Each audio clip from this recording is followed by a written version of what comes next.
vamos entender o que é o Espírito Santo e estudar as suas características. Você pode tirar as suas dúvidas, participar conosco pelas redes sociais. Então, facebook.com/CEA, CEA de Profetas. Ou então você pode rever esta aula e muitas outras pelo nosso canal no YouTube, youtube.com/CEA de Profetas. Vamos começar definindo Espírito Santo. O Espírito Santo é apresentado na Bíblia como a terceira pessoa da Trindade, sendo ele mesmo a unidade de Deus em três figuras de ações diferentes. Sendo assim, o Espírito Santo não é uma força ativa ou um encarregado na obra de Deus. Ele é o próprio Deus. Então, o Espírito Santo é a terceira pessoa da Trindade. Lembrando que não são departamentos. Tem pessoas que pensam assim, Deus no Antigo Testamento era o Pai, nos Evangelhos era Jesus e depois é o Espírito Santo. Não, eles estão unidos, são uma coisa só, desde os fundamentos dos tempos. Então, é muito importante deixar claro isso, eles não são pessoas separadas. Poderia colocar como se fossem personalidades ou formas de ação de uma mesma unidade. E o Espírito Santo, ele tem, é claro, as suas características e a sua esfera de ação, diferente daquilo que é a esfera de ação do Pai e de Jesus, mas eles são um único Deus. Nós já falamos isso sobre a Trindade, eles são uma unidade com três personalidades. E a palavra Espírito Santo já aparece na Bíblia, não é? Como se fala isso, Bispo G? Pneumatos. Então, é o Espírito Santo, né? Pneuma é o sopro, né? Então, é a palavra usada para espírito, e hagios, que é a palavra sagrado, santo.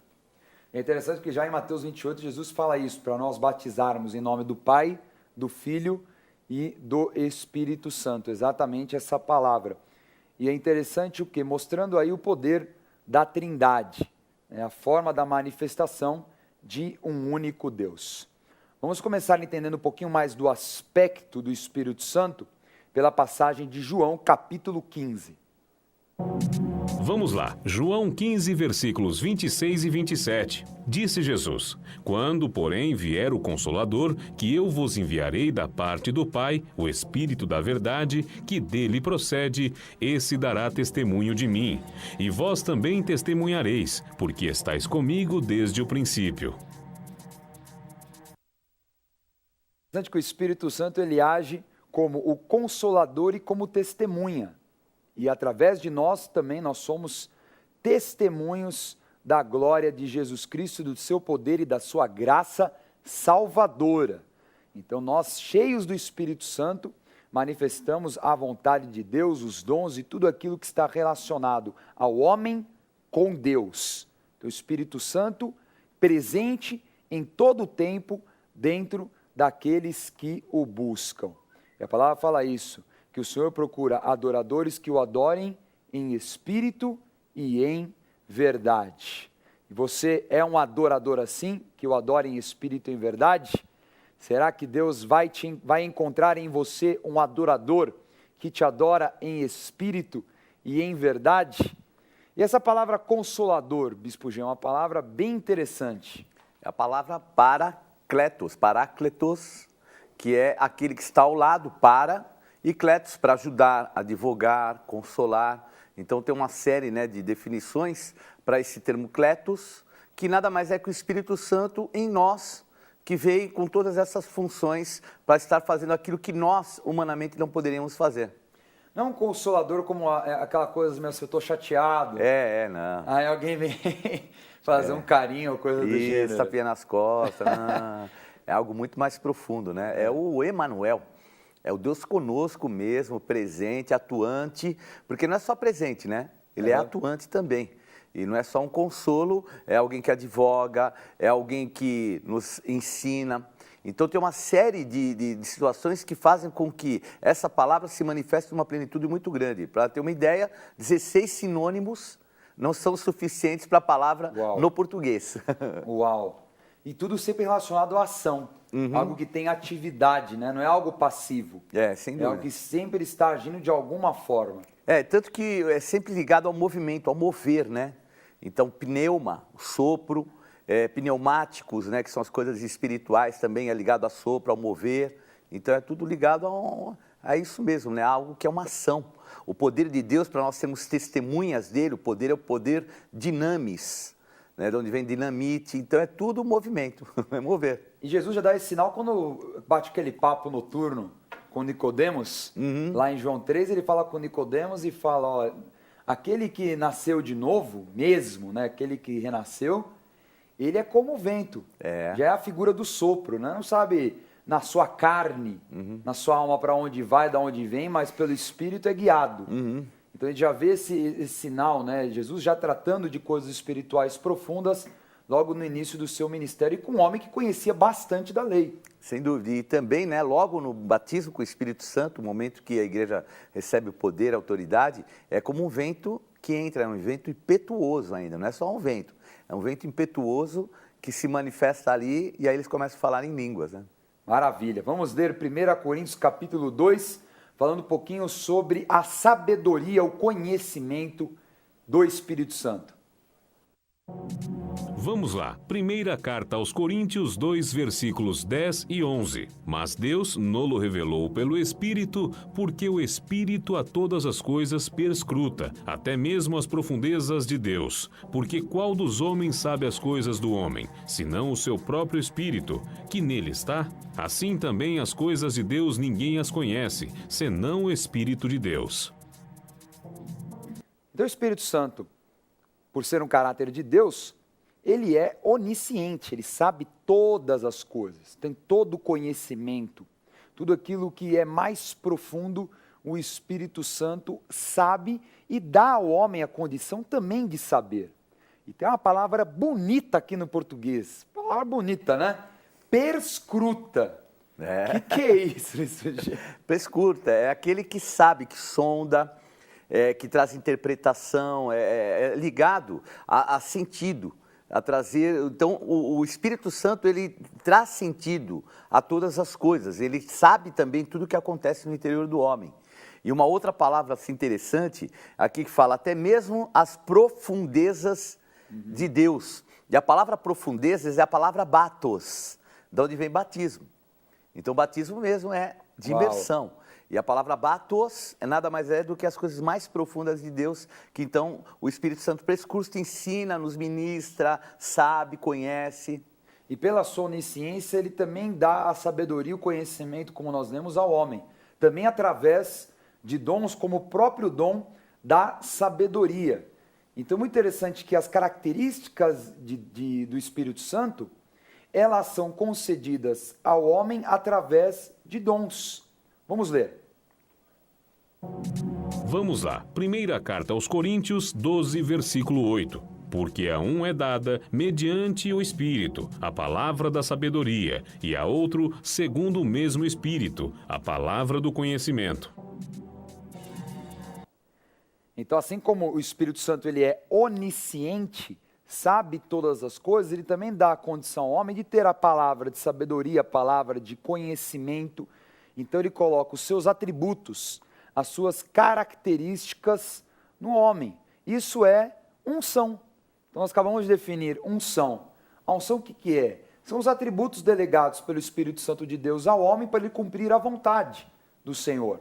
Para que o homem esteja capacitado a realizar, a trabalhar, a se mover, a construir, a conquistar. Isso é unção, e a unção vem do Espírito Santo, quando ele te enche e também quando é delegado sobre a tua vida através do óleo da unção ou de um envio de uma autoridade espiritual. Vamos ver mais características? Vamos ler Efésios capítulo 4. Vamos lá, Efésios 4, versículos 30. E não entristeçais o Espírito de Deus, no qual fostes selados para o dia da redenção.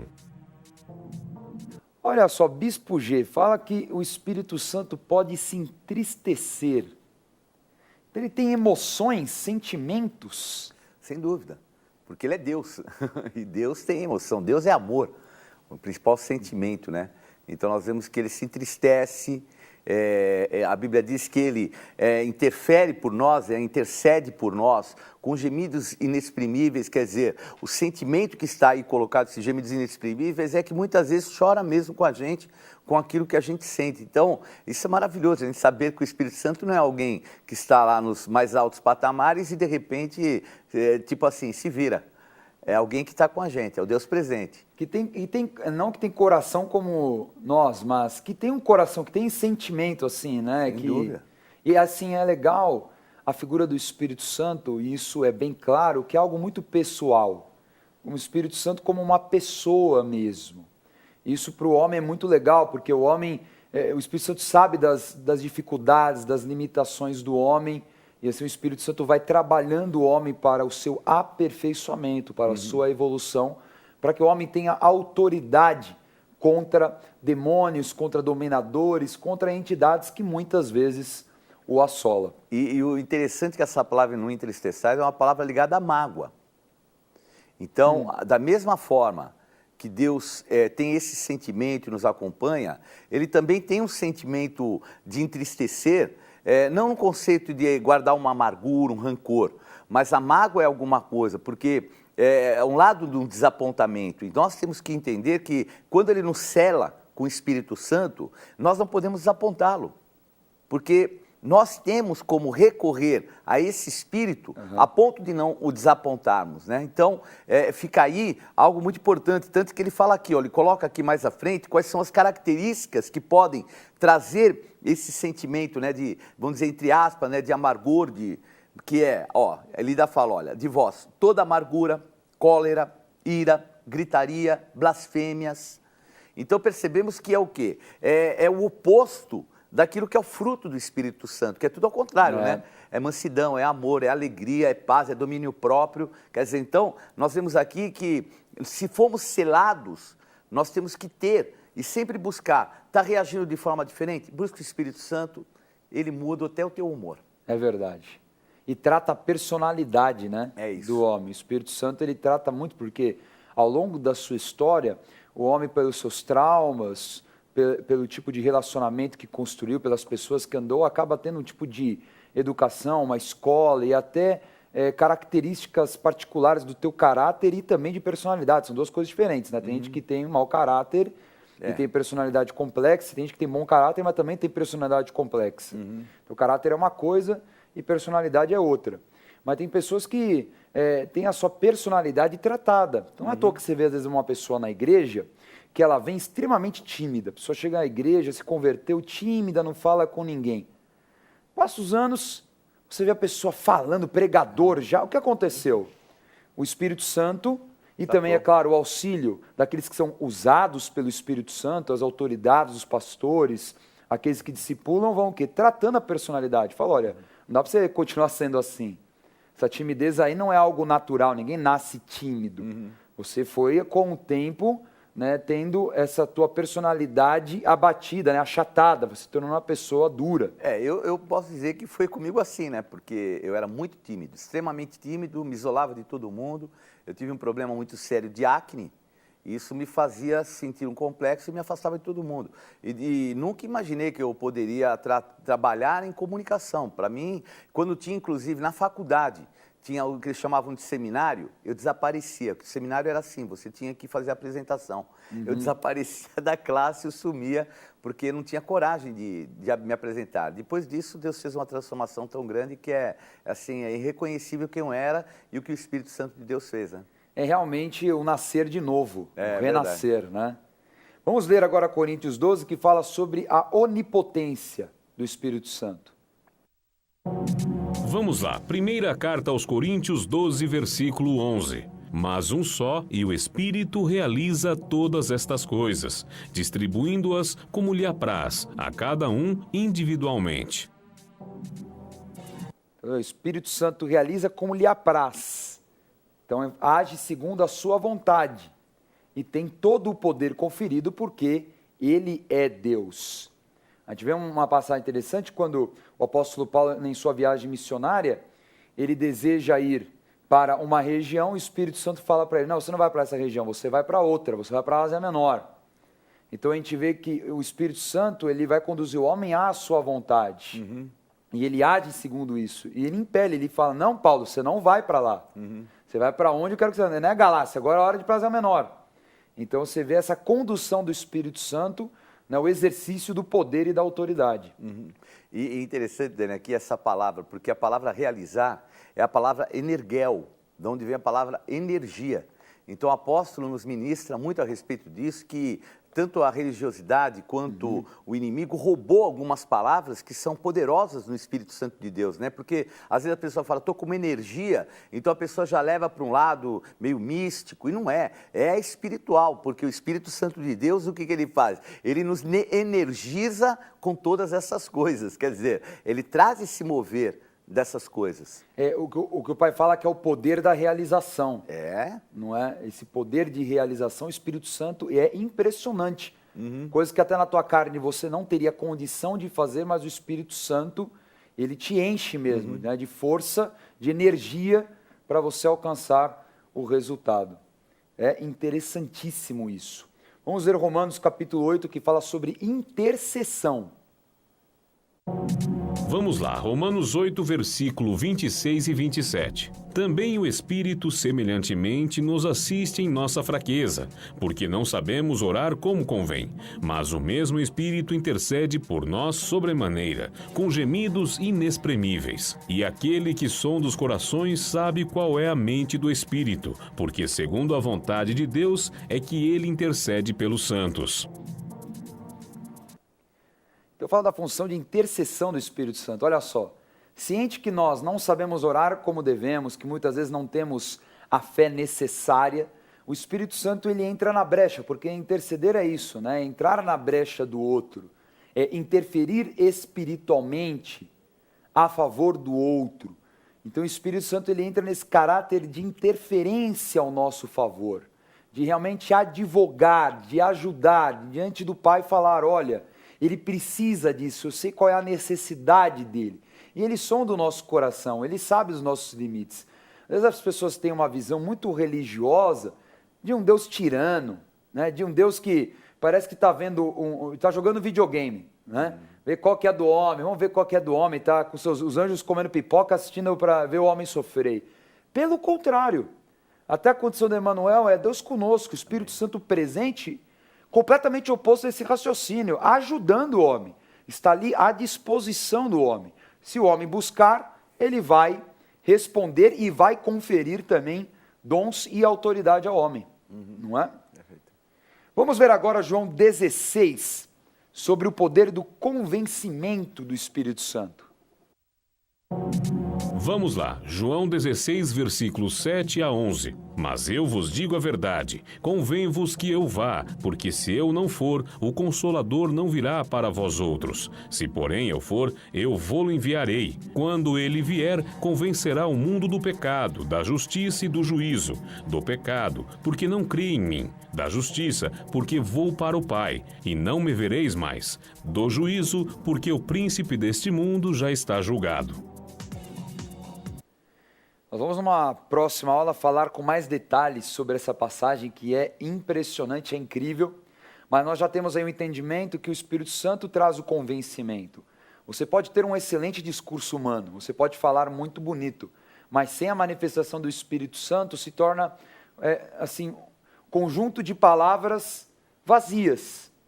Eu acho que o que lembra muito o exemplo é aquilo que vivia Apolo. Apolo pregava, batizava o batismo de João, fazia a obra, tudo ao caráter dele, sem Espírito Santo. Quando ele encontra Paulo, lá em Atos 18, Paulo ensina, o batiza, e aí a esfera de ação é diferente, a plenitude, a graça, aquilo que é a transformação do ser humano, ocorre por quê? Porque quem convence o ser humano do pecado, da justiça e do juízo é o Espírito Santo. Então nós liberamos a palavra, o homem abre a janela da sua alma, se podemos dizer assim, de uma forma técnica, né? Abre o seu coração para ouvir aquela palavra e para que o Espírito Santo venha convencê-lo do pecado, da justiça e do juízo. Então, quem faz é o Espírito Santo. Nós temos muitos homens convincentes que falam muito bem, mas não tem nada mais convincente do que o Espírito Santo na tua vida. E quando você sabe quando uma pessoa está cheia do Espírito Santo, é diferente, não é? Vamos ver o Salmo 139, que fala sobre a presença do Espírito Santo em todos os lugares. Vamos lá, Salmo 139, versículo 7. Para onde me ausentarei do teu espírito? Para onde fugirei da tua face? Então não adianta fugir e se esconder, porque assim como é Deus, o Espírito Santo está em todos os lugares, não é? Tem gente que faz assim, olha, eu não vou na igreja hoje, né? Não conta para ninguém, vai saber, olha, o pastor nem vai saber. O pastor pode até nem imaginar, nem saber, e nem o líder da tua equipe, né, o teu discipulador, mas Deus sabe. Então adiante, de Deus não se zomba, o que o homem plantar, certamente ele vai colher. Então às vezes as pessoas têm um sentimento tão assim, até meio chucro, né, de achar que está enganando alguém, mas vai enganar o Espírito Santo? Não dá, né? Não dá, né? Então o Espírito Santo está em todos os lugares. Por isso que a palavra fala que o temor ao Senhor é o princípio da sabedoria. Então seja sábio, né? Se você realmente teme a Deus, você não vai ter esse tipo de prática. Como tem muitas e muitas características do Espírito Santo, nós vamos agora terminar a aula enumerando algumas, tá certo? Mas antes vamos ler a passagem de Efésios, capítulo 4, versículos 3, 10 e 11. E aí nós já enumeramos todas. Vamos lá, Efésios 4, versículos 3, 10 e 11. Esforçando-vos diligentemente por preservar a unidade do Espírito no vínculo da paz, aquele que desceu é também o mesmo que subiu acima de todos os céus, para encher todas as coisas. E ele mesmo concedeu uns para apóstolos, outros para profetas, outros para evangelistas e outros para pastores e mestres. Vimos nessa passagem que o Espírito Santo concede dons aos homens, dons espirituais, e também comissiona, dá a vocação, o chamado, o que cada um tem como expectativa de realização em sua vida para Deus. Vamos agora começar, como falei, relacionando mais características pessoais do Espírito Santo. Vamos lá. O Espírito Santo testifica, o Espírito Santo ensina, o Espírito Santo guia, o Espírito Santo conduz o homem, o Espírito Santo nomeia, ele dá nome diferente. O Espírito Santo fala a todos que estão abertos a ouvir, tanto no coração como até audível, e o Espírito Santo clama, levanta o clamor. Tem mais. O Espírito Santo também tem reações, e ele repudia o mal. Vamos lá. Ele repudia a desobediência, ele repudia a mentira, né? Aquele caso clássico de Ananias e Safira, repudia insultos, como fala em Hebreus, repudia a blasfêmia, que é um pecado gravíssimo, repudia ele entristece, né? Ele fica realmente abatido em virtude do mal, e ele também repudia toda forma de resistência contrária à ação dele. E por fim, o Espírito Santo, em sua pessoa divina como Deus, ele também é, além do que nós falamos já, ele é Deus, como fala aí a passagem, ele é eterno, ele é a verdade, ele é a vida, o Espírito Santo é glorioso, sabedoria, ele é graça para todo que crê, e é santificador, tem o poder de santificar o homem. Então, que você tenha bons estudos dessa semana, porque logo mais vamos falar mais e mais sobre o Espírito Santo. Vamos agora revisar a aula. Na aula de hoje, estudamos sobre o Espírito Santo.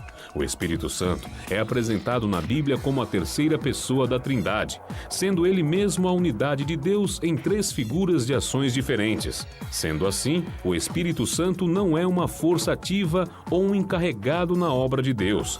Ele é o próprio Deus. Espírito Santo é onisciente, onipotente e onipresente. Espírito Santo comissiona e concede dons aos homens. Espírito Santo é pessoal e sensível. Tem sentimentos e emoções. Espírito Santo é intercessor e sonda nossas necessidades. Por fim, Espírito Santo convence o homem do pecado, da justiça e do juízo. Muito bem, essa foi a aula de hoje. Quem é o Espírito Santo? Amanhã, na próxima aula, vamos falar sobre Espírito Santo no Antigo Testamento. Olha só, em quem disse que só tem no Novo Testamento está errado. Vamos falar da exceção do Espírito Santo no Antigo Testamento. Vamos agora ao quadro Acontece.